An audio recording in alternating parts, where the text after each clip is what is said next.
And we are live. We did it, Orna. We're both here. Here we are. Welcome. Ooh, hello. Woo! Hello, Jim, and hi, everyone. Hi, everyone. So welcome, everybody, to Self-Publishing Insiders. I'm Jim Azevedo. For those of you who don't know me, I run the marketing department here at Draft Digital, and I am thrilled to welcome to the show Orna Ross of the Alliance of Independent Authors. Orna, I know we were talking backstage, but sincerely, it's so good to see you. Yes, it's always a pleasure. It was lovely to see you lately at Author Nation, and Yep. yeah, I have been looking forward to this show, not knowing I was going to meet you there. So that was nice. Yeah, shout out to our friends at Author Nation. I didn't know Orna was going to be there, and I'm like, Orna Ross! I kind of fanboyed and ran over to Orna. But for those of you who may not know Orna, let me read Orna's bio here just real quickly. So, Orna is an Irish author, and I should start by saying Irish author and poet. Orna Ross is co-founder and director of the Alliance of Independent Authors, or ALLi, and a passionate advocate for self-publishing and author empowerment. An international bestseller, her books have won many awards, including the Goethe Grand Prize for Historical Fiction. I hope I pronounced that right. Yep. A Gold Literary Titan Award for Poetry, and her work for ALLi has seen her named one of the top 100 people in publishing, according to the bookseller. Top 100? I think it should be top 10. They didn't ask me for my vote, though. Oh, easily. Orna was born and raised in Wexford, which is on the southeast of Ireland, and now lives in St. Leonards-on-Sea in the southeast of England, within working reach of London. Her motto is, when in doubt, be braver. I love it. My motto is, what's the worst that can happen? Yeah, it's kind of the same thing. It's kind of the same model in a way. Yeah. All right, so we've got a lot to talk about. So our main topic here, everybody, is the 2025 Indie Author Income Survey. And when it came out last time, it was really eye-opening. I think not just for the indie author community, but across the industry. So Orna, can we, because I have so many questions and I really want to get into this, and I really want to offer our audience the opportunity to comment and ask their questions too. But can we set some background? Can we set a little foundation? Can you tell us, just for those who may not be familiar with the Alliance of Independent Authors, can you tell us what that is exactly? And then we'll talk about the two reports, the big Indie Author Data Drop and the Indie Author Income Survey.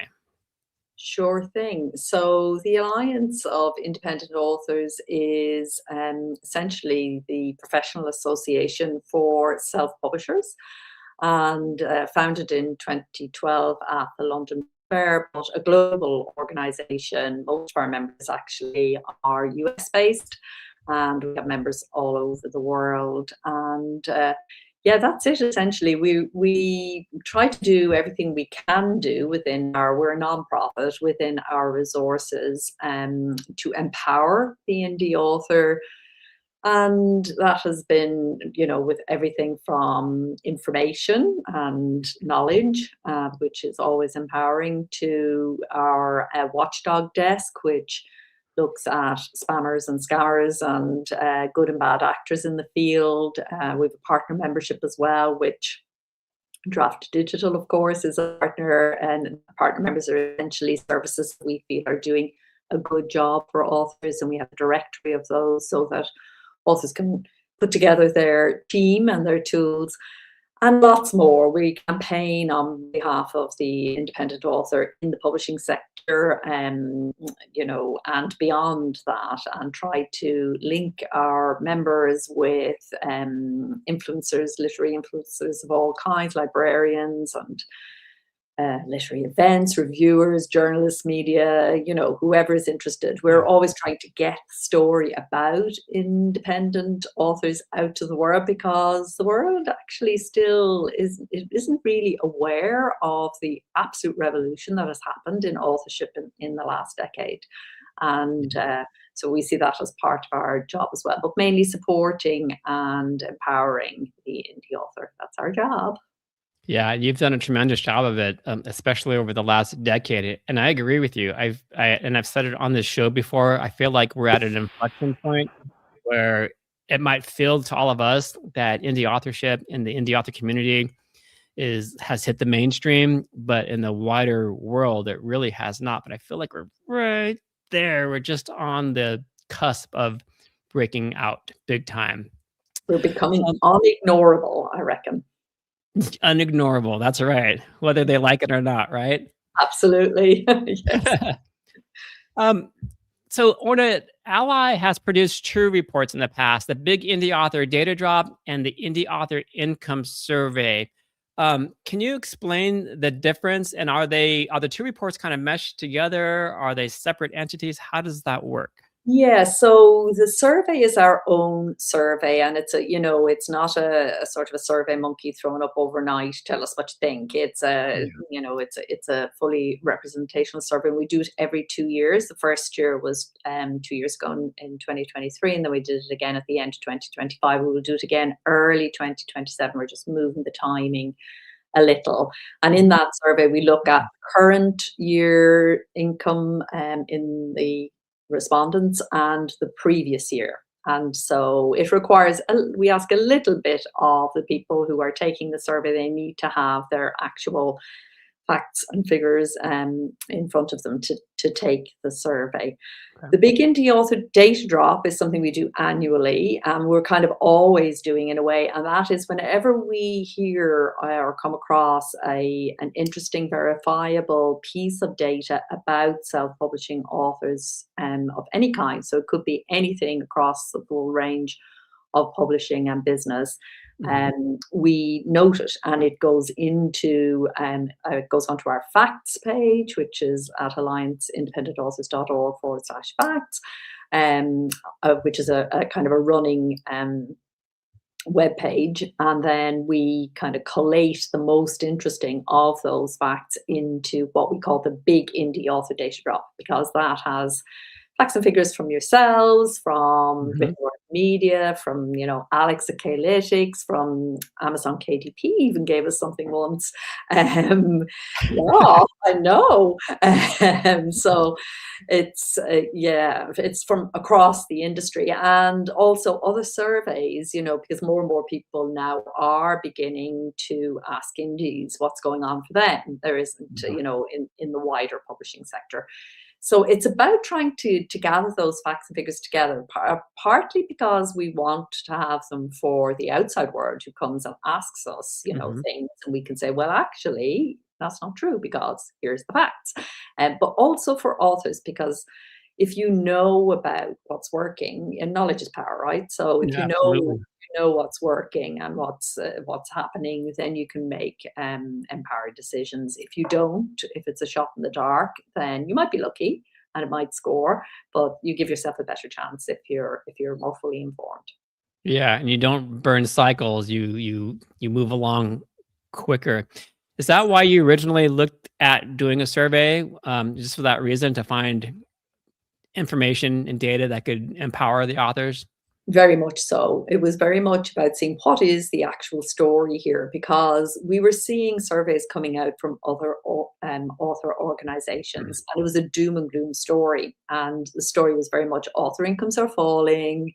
There's, we've got a real problem here, and almost like author organizations asking other people to solve that problem for them. People have to start buying more books. People have to buy in the bookstores. People have to start, doing. Other people have to help us, basically.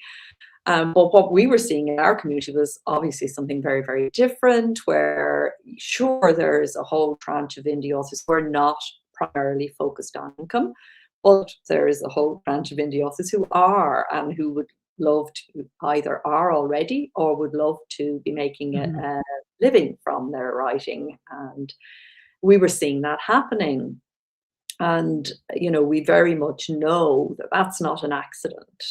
That's because simply we retain our rights, and we have lots and lots of really good tools which allow us to reach our readers without having to sign publishing contracts that take away our rights for a defined or sometimes indefinable period of time, and maybe, for the whole world, and give us, after everybody else has had their cut from the book, give us a very, very small percentage. And that was traditionally what the author's only option, really. Mhm. But if you hold the rights and you are able to, you know, you can be more like an ordinary business. You can do okay this year, a bit better next year. You can kind of count on things. Whereas if you're relying on licensing your rights to somebody else, you can have an absolutely brilliant year, but you might have 10 or 5 or whatever very, very raw years. And obviously advances have been squeezed and so on. Mhm. So trad authors were kind of filling out surveys and giving an impression of the author world. And as we were saying earlier, the indie experience was being ignored. So we wanted to see, first of all, was our instinct right? Yeah. Or were we wrong? Were we just seeing, was there kind of positivity bias? Were we just seeing the successful people, but maybe ignoring something that wasn't as visible? So try and get a handle on that. And Okay. then and then secondly, we tried to ask not too many questions. That was a big thing. We didn't want to weigh people down with a whole load of questions, but ask questions that would allow us to then extract data that might be useful to the author, to who did want to make a living from their writing. It might usefully be able to use that information to make better decisions. I love it. Speaking of overloading people with questions, I've got my next one here for you. And I go on too long, so you'll have No, to you be don't. rapid No, fire. I mean, this was a perfect segue into my next question, which Alright. is about the methodology of of the research study.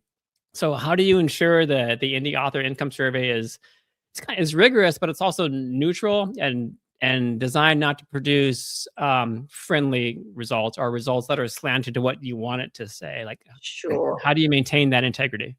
Well, essentially, we outsource it. Okay. We don't do it.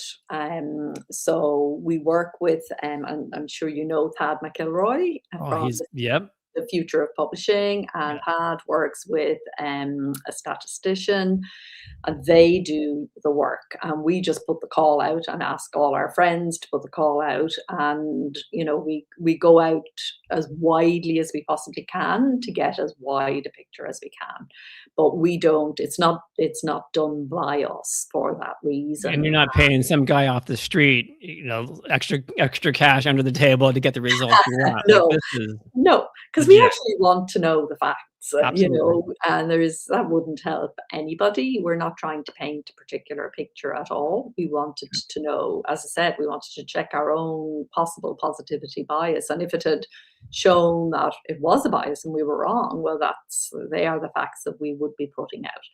But it Yep. didn't. So I joke, but sincerely, I wanted to get that point across so that everybody here knows that this is a legitimate, like rigorous study to get to these results. Um, how many authors participated in this last survey? Yeah, off the top of my head, I think, and I'm not good with numbers, but I think it was something in the region of 1,800. Okay. Yeah. So a significant amount. Oh God, yes, well over what you need for it to be statistically viable. Yeah, absolutely. Okay. Are these authors from everywhere, Orna? Are they like based in the US, the UK? Are they global? Yeah, they're everywhere. They're all around the world. We didn't distinguish. We put out the call, to everybody. Now, I should say there is a restriction on who we actually gather the data from. And we're going to change this slightly next time, but I'll just talk about what we've done in the past. When we did the first study, we wanted to benchmark previous studies by the Authors Guild in the US and ACLS Society in the UK, and the Canadian Writers Study and the Australian Writers Study. And they had all done a particular kind of writer, which was that they spent 50% or more of their time in writing and publishing activities. Okay, see, these are not just hobbyists who are just So that's right. And that's okay. why if we went out to everybody, obviously we'd have thousands of responses, but we're Sure. actually looking for people who are spending 50% or more time. And what we did this time as well, or earn 50% or more of their income from their writing and publishing activities. So either of those two criteria made you eligible for the study. Next time, we are going to do a little bit from people who are not yet, falling into those categories. But for this time and the previous one, that was the category. Okay. Just a quick question from one of our viewers here. Hi, Guillaume. Guillaume asks, and I was just thinking about this. Orna, do you deal with all genres? Yes, we do. And there's actually a breakdown in the survey as to which genres are most lucrative. Oh, interesting.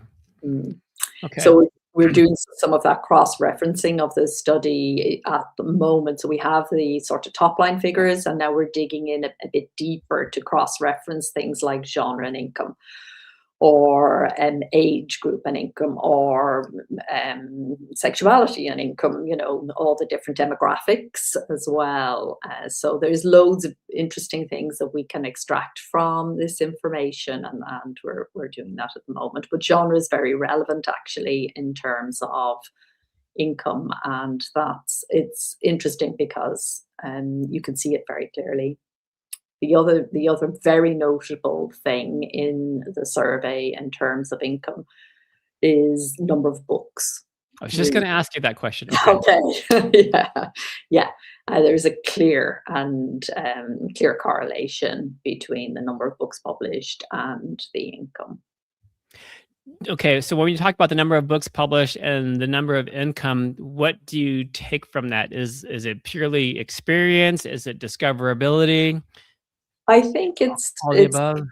I think it's discoverability. There's an interesting little thing that happens, and we can't account for it. And we're trying to look more deeply to see can we actually account for it. But obviously, one book is low, and then it rises from 2 to 4, and then 5 to 10 it takes a little dip, and then over 10 it rises again. So we're not sure what accounts for that dip.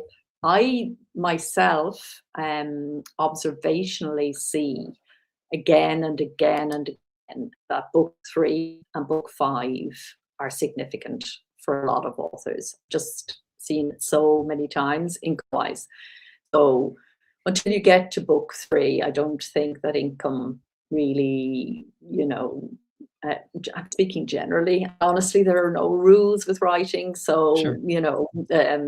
please take everything I say with that caveat. But speaking very generally, it's difficult to cover all your expenses, do what you need to do to, make a profit until you get to book 3. And then book 5 seems to really, if you've got what it takes to take off, book 5 seems to be where it takes off. That has been my observation, but the survey is showing something a little bit different to that, which is that 3 to 5 is actually the golden moment. Kind of the sweet spot. Yeah. And then after 10 it just goes up and up and up and up and up. So I guess if you've got to 10 books and you really know what you're doing and you really know who your audience is, then you just kind of, it's that write, publish, repeat kind of thing. Of course, some authors never get to 10. Lots of authors never get to 10. And that's, again, very genre dependent. It's a particular kind of author. Yeah. One thing that's cutting across that a little bit now is direct sales. Direct sales is making a difference. And again, these are some of the figures that we're digging into a little more deeply at the moment. But yeah, if you sell direct, it seems genre is less relevant. Interesting. Yes. This is so interesting to me because for years, I've heard from some best-selling authors who have recommended to aspiring authors that, hey, if you've got a manuscript that's just about complete and you're clamoring to get that book out into the world, you might want to wait until maybe you've got 2, 3, or even up to 5 books kind of ready to go.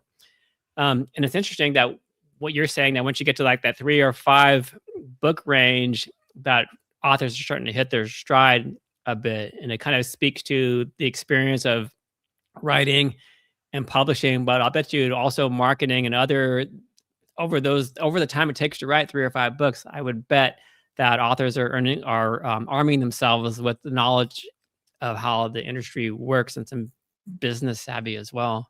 And they've had time to do some trial and error. I think that advice about holding off is very genre dependent again. Mm, One of the things that we kind of, this isn't part of the survey, but one of the things that we do at ALLi is we classify authors as one of 3 types of publisher, and that will be craft publisher, engagement publisher, or volume publisher. And a lot of the advice and things that we've heard about in the indie community has been very much from the volume publisher experience. So the big genre writers who produce a lot of books, and the rapid release model was very much being promoted yeah. for some years there. There's a shift now in the marketplace. Obviously, AI is making a difference there in a big way, but there's also, I think, direct sales is having a huge impact on things, which we'll only see more of. So we saw a significant rise between 2023 and 2025 in the Okay. number of authors publishing direct. So Okay. yeah, that's interesting. Publishing direct or selling direct, or both there? Yeah, sorry. It's selling directly to readers from Okay. their own websites or Shopify stores, or WooCommerce or something like that. But also, that's one aspect of what they're doing very often. Yeah. There are very few who are only doing direct. They're maybe doing direct along with draft to digital, or they're doing direct along with KU, or some people then are just purely, that's all they want to do, and they're emerging. And we're seeing, Interesting. yeah, we're Wow. seeing in the survey people who have been doing, extremely well, some of them, a minority, a tiny minority, but a very interesting minority, who have been direct selling physical books in person, hand selling for years, and actually doing so remarkably well with a team at home, packing up the home, or in some cases in an office, or some cases even in a warehouse. Sure.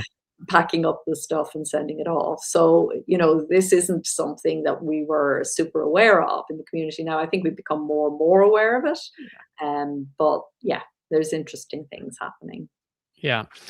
You've kind of touched on this, but I wanted to dig in a little further, and that is the data, the income data isn't limited to book sales. So are you looking at the full business of being an indie author? You already mentioned direct sales, but are you also looking at other aspects of being a career author, like Patreon and Kickstarter, even public speaking, other Yeah. merchandising sales, and other revenue streams as well? So we do, and what we do is Okay. we classify the authors according to the business model, and again, this is how we think of it at ALLi. Okay, business model. So one would be the exclusive distribution model, and that would be, you're exclusive to one platform, and generally speaking, we're talking about KU. Yep. The second one will be the wide distribution model, which is that you are, you're wide, and you're probably using draft digital. And the third So. then is the creator model, and that is what you're talking about there, people who have multiple streams of income and use lots of different ways to actually, they go beyond the book, if you want to talk about it that way. Sure.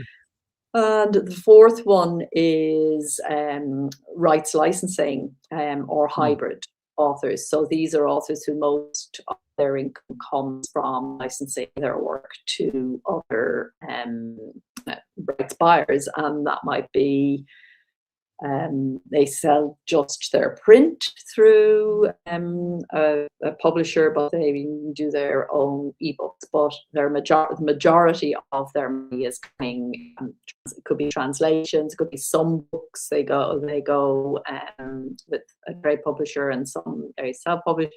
Lots of different ways of approaching this, but essentially those writers make most of their money from their rights income. And then the fifth model is those who are publishing other writers. And a surprisingly, surprising to me, surprising anyway, number of indie authors, once they become successful themselves, they want to publish other authors. And so we're quite a cohort of those as well in the story.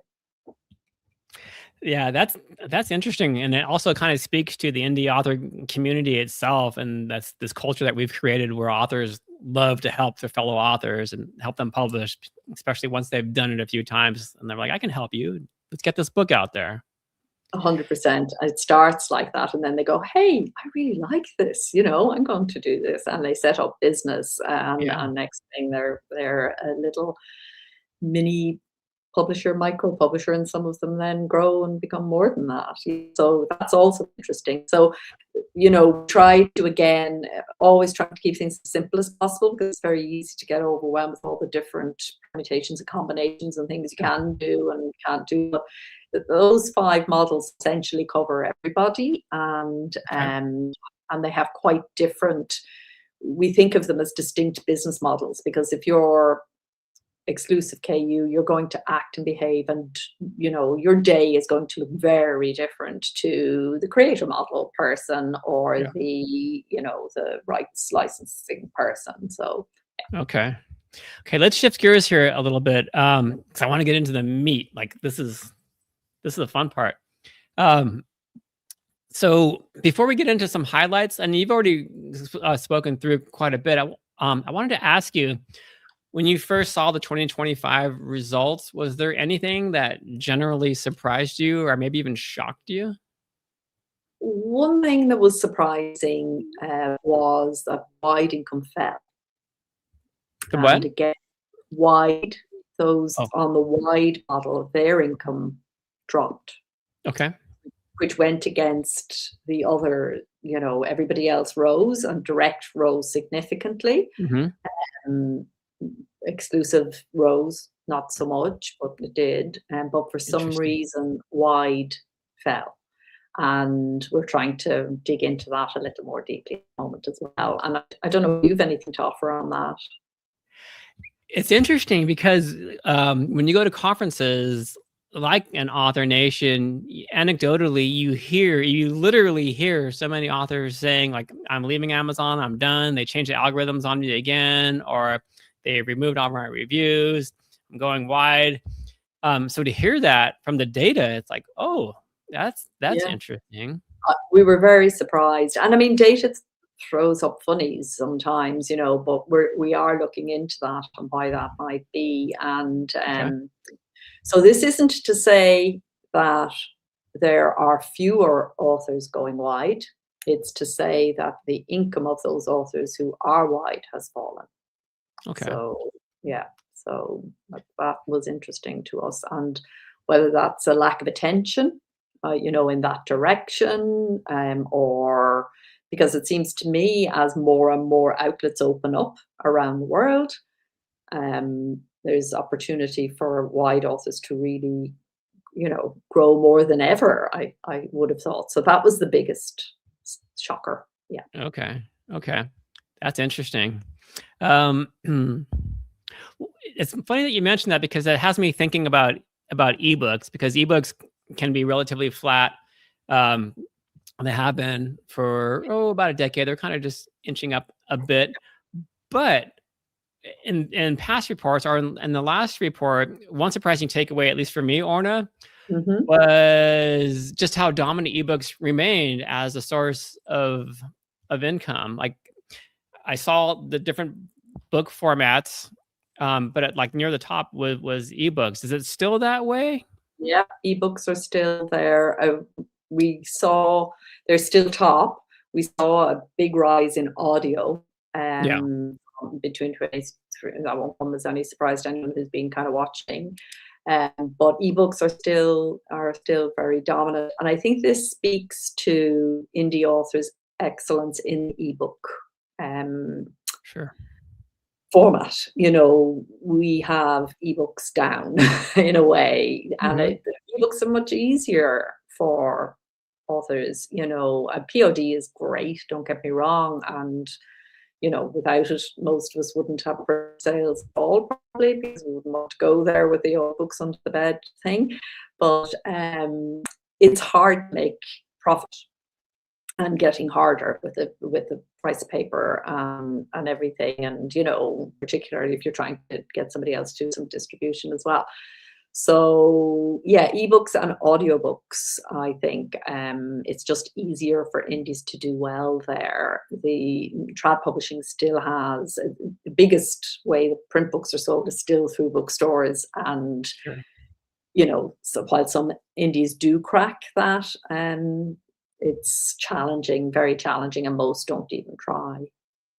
Yeah, we always try to encourage our authors to give print a try, because you see research coming out of like Statista and Pew Research. They're like, yeah, ebooks are great, but the vast majority of readers are still looking at tangible books that they can hold and enjoy. And I think a lot of that comes down to, if I had like a single takeaway from that, is like try to diversify your formats, try to have books across the board to satisfy all your readers. And if you're going to go with print on demand, then you gotta market to your readerships, but you gotta also approach those mom and pop stores that are in your neighborhood, and then expand your network out wide so that your reader community knows that they can ask for your books to be ordered from those brick and mortar bookstores. Yeah, that's really good advice. That's pretty much the same advice we give. Yeah. Well, I get it from you guys. No, we don't. Gosh, I'm going to check through. I've got so many questions for you. I don't want to hog all the questions here. I just pick up on what Layla said there about print on demand being so accessible now, and I think that's right.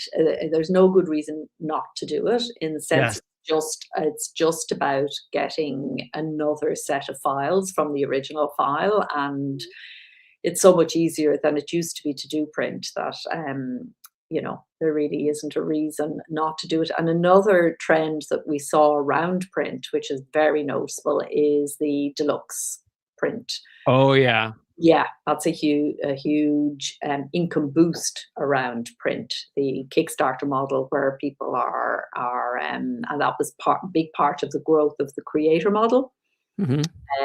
was the deluxe print. And I think here we're really speaking to a place where indie authors can excel again in print, because you can do your Kickstarter and get your orders up front, or you know, whatever your crowdfunder of choice is. You don't have to do it as a crowdfunder. You can also run it just on your own website. But having these deluxe print books, which you don't print off until somebody orders them, and they are prepared to really pay a lot of money for that, particularly if it's going to be signed and coming from directly from the author. That makes a beautiful gift for somebody. Hmm. So you've moved out of the book market into the gift market, and there's significantly more profit to be made there, because people want to spend a certain amount of money on a gift that they don't necessarily want to spend when they're just buying a book to read. So that definitely has been a factor. Yeah, and I hear from authors who sell those artisan versions that they say, my readers, they don't even want to read that. To them, it's a piece of art that they can put on their coffee table or up on their bookshelf to show off to all their friends and family who come over to visit. Exactly, or give them as a gift to a book-loving friend, or yeah, Mhm. exactly. It's and they're beautiful. I mean, authors have create and so exciting to create something so lovely. Yeah, absolutely. Orna, are there any meaningful sort of geographic differences in income or even opportunity across regions?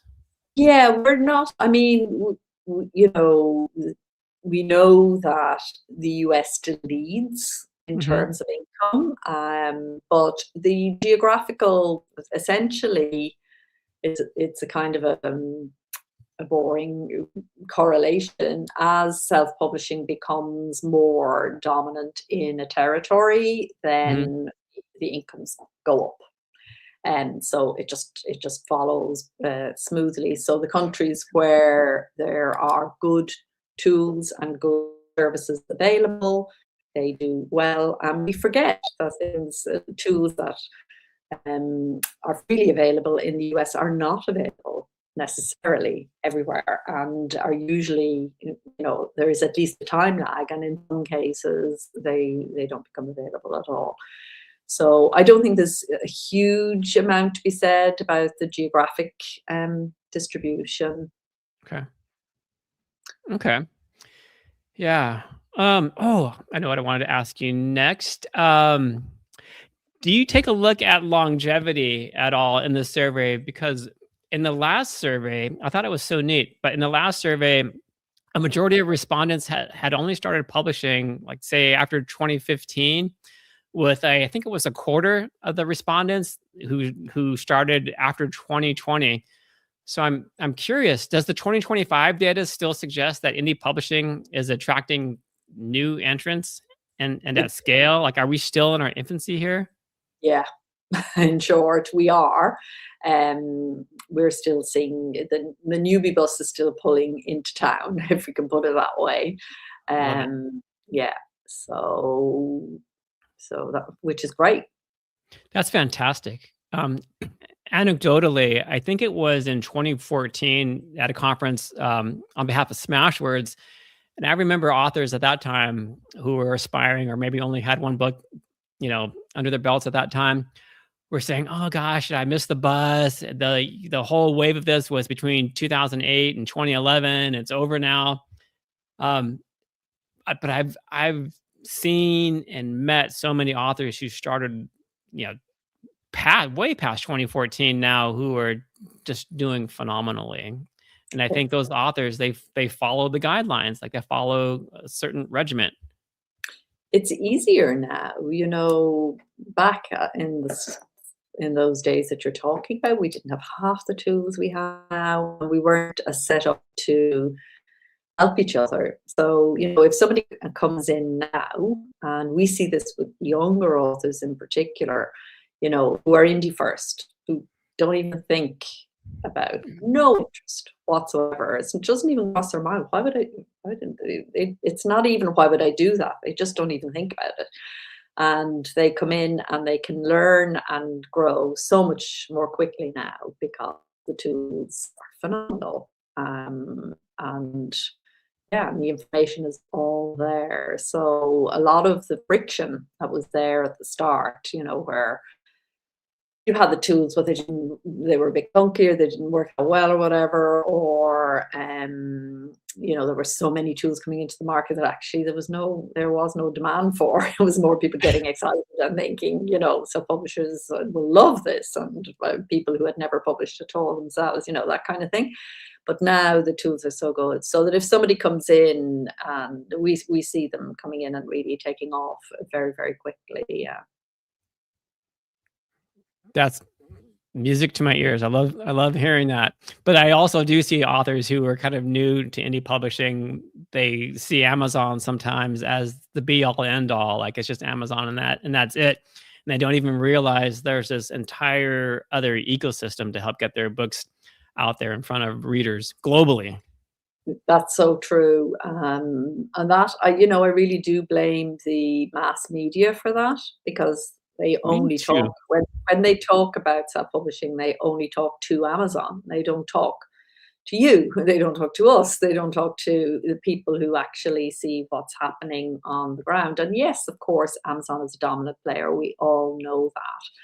But it is by no means the source of income for, the sector, and you would think that it was. You would think it was, to listen to mainstream Yeah. media. You would think there was no other way to self-publish. Orna, I'm going to make it my personal mission to make sure that mainstream media knows about us. Um, I think part of that reason why is because it was kind of an old boys club. Like, there was a status quo way of getting books out into the market. There was a way that traditional publishers did it over generations, and a lot of the mainstream media were a part of that. So maybe they don't want to know about these indie authors who are becoming bestsellers, who are taking market share away from traditionally published authors. And I don't mean that in a bad way or an antagonistic way, just data and facts. It's just a natural thing that happens when you're in an industry, isn't it? And kind of your blinkers are here and you don't see Sure. what right or left, and it's not necessarily intentional, but Amazon, of course, became too dominant to ignore and was dominating not just in publishing, but in so many sectors. And people have so many concerns, and there's so many lawsuits, and it's so very visible. Yeah. They couldn't not go there, and in some sense, all the antagonism about the change and their own loss of business was projected onto Amazon. But it has resulted in a massive, massive blind spot, which isn't serving them or anybody else. Yeah. Yeah. So if you want some help with that campaign of yours, oh, I'm you gonna, know where we are. I'm coming after you, Orna. Like I want you on my side. Well, you're already on my side. I want you on my team. We're there. We're there. We're gonna be a thorn in their sides. Hey, in earlier surveys, and this is really exciting, indie publishing appeared to flip the traditional gender pay gap. Yes. Yeah, put it on its head. Did you see that again in 2025? And if so, what did you find? Yeah, it's similar to the last time on the gender front. And so I don't have the figures at the top of my head, but they're all but the same. So it's a reversal of what you find in mainstream publishing, essentially, where it's about, I don't know, do you have the figures there? Let's see. No, I don't, but I remember it was almost 50-50. I mean, not 50-50, but it was 68, I think, if I'm remembering right. But please, people, don't write in and tell me I was wrong. Probably I'm wrong.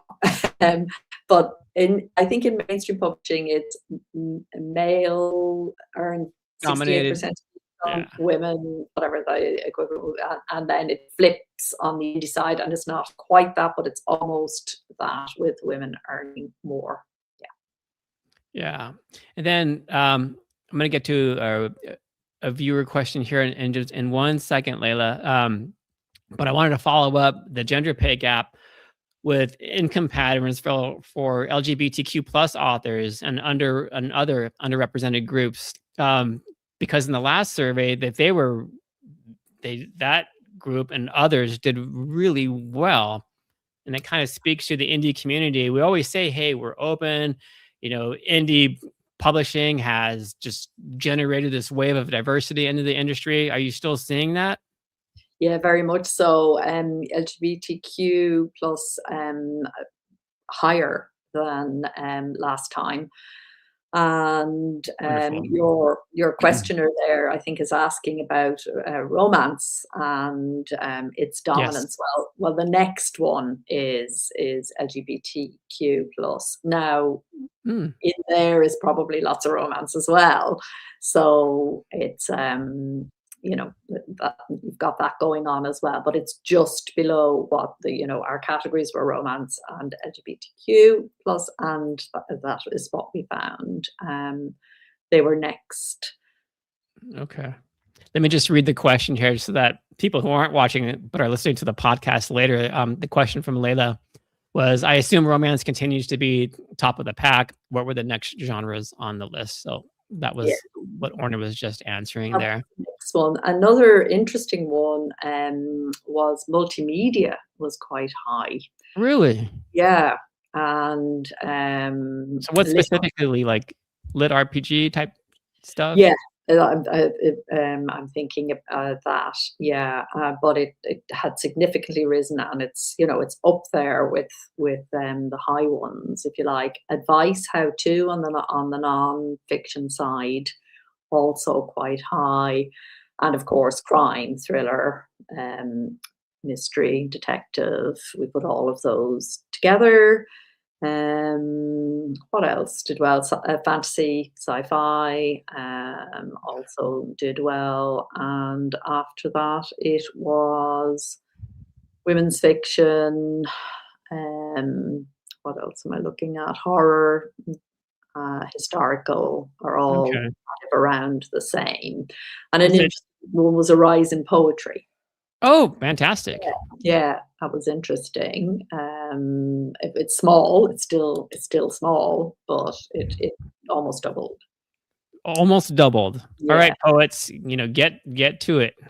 Okay. I wonder if that's correlated with a rise in and spoken word and poetry events. Like there's just, I've read about it, I've seen it, Yep. where, you know, in the bars and clubs and bookstores and libraries around the country, around our country, but I'm sure globally, that there's just this rise and these spoken events, which I think is fantastic. Because if I ever get my band together, I'm having a poet open up the show for us, or several Oh, poets. I think poetry and music together in an event is just the perfect Yes. combo. It always is lovely. Yeah, it really, really works because a lot of words coming at you is a bit of an onslaught, but if you break it up with some music, it's really beautiful. I do think you're right about the performing thing, and I would say digital performance too. We're seeing Mhm. more and more of that, and also film poetry. You know, as film technology becomes cheaper and more accessible and more available, we're also seeing a melding of, you know, music, image, and poem online, which is again a very small but significantly growing, fast growing movement. So it's nice. Love it. Um, Gosh, we're coming toward time already, Orna, but I have a few more questions I want to ask, and then I want to invite anybody else who has any remaining questions before you go, if you still have a couple of minutes, Orna. Sure. Okay. I wanted to address this question here, and that is for any indie author who's listening who might feel discouraged by income surveys in general, how do you feel that they should interpret these results proactively rather than emotionally? Yeah, so, you know, money's always emotional, isn't it? And it's very difficult, I think, sometimes to separate net worth and self-worth, let's put it that way. Um, and that's not a very accurate way of looking at it. So I think the main question always for an author is, why do I write? And Mm, money will be in there, but it's definitely not about the money, because if you were just interested in money, this isn't the way to do it. It's a very bad choice if that's your interest. yeah. So I think that the main thing that we always need to do is to kind of engage and tap into our real motivations and our definition of success, which may or may not. I mean, there may be loads of people who are listening to this who have no interest really, you know, just want to write their books, maybe cover their expenses, maybe don't even care about that. They're quite happy for it to be a paying hobby. And all of that is great. So I would say, you know, understanding your motivations for writing, recognizing and appreciating. I mean, it asks a lot of us, but it gives an awful lot back to us. And, you know, connecting always and staying connected always to that, I think, is important. If you do want to, sometimes the feeling of being emotional, you know, if you're kind of jealous of what you're hearing and it's not happening for you, or, you know, that kind of thing, that can really be fuel to get organized, because it's not easy to run a business of any kind. It's definitely not easy to run a publishing business and be profitable for anybody. Mhm. So it's a major, major set of skills which are very different to the skills it needs to write and produce a good book. So it's a whole big skill bag. And sometimes we kind of think we just write the book, produce the book, you know, upload it to Draft to Digital or whatever, and then we're done, off we go. But that's not publishing. Publishing includes the marketing, the promotion, the rights licensing, but most of all, the sense of ourselves as business people. And that's sometimes the hardest thing for authors to develop. So if you are feeling quite highly emotional when you're hearing this stuff, maybe that's a cue to really get in there at that level. And I believe it is possible for any author who's serious, who seriously does want to create a sustainable income, to do so if the books are good enough and they're published well enough. And they're two enormous big ifs. But you know, that's what it's about at the end of the day: becoming a skilled writer, becoming a skilled publisher, and you know, getting out there and using your skills. And it's a learning by doing thing. It's not easy, so easy to become discouraged, and you will fall off. I'm still falling off, you know, at this stage. I've been doing it for Yep. donkey's years now. And it's still hard. It never gets easy because you always throw the ball out to the next level. As soon as you've reached one level, you go again. And that's kind of the nature of creative endeavor as writers, and equally so as publishers.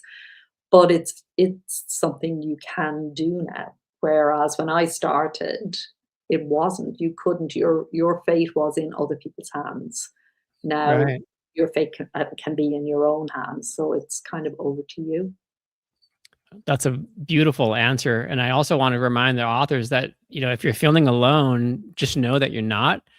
We're here for you. Orna's organization is there for you. There is a world of indie authors who would love to help you. Do some searches. If there are no writers clubs in your geographic area, do an online search for online clubs. A lot of global writers organizations out there, really well-known writers organizations, have online chapters who would love to take you in, love to help you. And as we've mentioned time and time again, that this community of authors that we have now just love supporting each other. Before we go, Orna, one last question here. If authors can take just one strategic lesson, and I kind of just nailed it, but if they can take one strategic lesson from the 2025 survey, what should that be in your view? Write more. Keep on writing. Keep on putting books out there. Get finished, get it done, get it out. It doesn't have to be perfect. Each book is a journey to the next book. So, just get it to the best of your ability, get it done, get it edited, get it out there, get it marketed, start another one. There you go. And the data underscores that point. Speaking of the data, I just want to remind everybody to find it. Just go to www.allianceindependentauthors.org/facts. And you can dive into all of this yourselves. And I highly, highly recommend that you do that. It's eye-opening. Also, real quickly, I want to just some quick little housekeeping stuff here that I do this every week, and I'm sure it drives everybody crazy, but doing the YouTube close-off signature type stuff. If you enjoyed this conversation and you learned something, we would really, really appreciate it if you shared this episode with your writers friends, because that helps us spread the word even further and attract guests just like Orna to come and help us all out. If you are curious to what our next episodes are going to be about and who our next guests are, go to D2D Live. That's D, the number 2, DLive.com. Bookmark that page and you can see what we have upcoming in the schedule here. And finally, if you're joining us for the very first time, or if you're just experimenting, maybe investigating self-publishing for the very first time, you can sign up for a free Draft Digital account simply by going to Draft, the number 2, Digital. That's draft2digital.com. We made it, Orna. That was such a joy. You are a wealth of information and a beacon for authors across the world. So thank you so much. Thank you, Jim. Pleasure to be here. Thanks for doing this and for all that Draft Digital does for us. Thank you. I love my job. I'm a lucky guy. To all of our viewers out there, thanks again for joining us. And for those of you who are new, I thought I saw some new faces out there. We so appreciate you checking out our show, and we hope to see you here again next week. I want to hang out backstage, and we'll see you back there in a minute. See you next week, everybody. Bye-bye. Bye. Ebooks are great, but there's just something about having your words in print. Something you can hold in your hands, put on a shelf, sign for a reader. That's why we created D2D Print, a print-on-demand service that was built for you. We have free, beautiful templates to give your book a pro look, and we can even convert your ebook cover into a full wraparound cover for print. So many options for you and your books. And you can get started right now at draftedigital.com.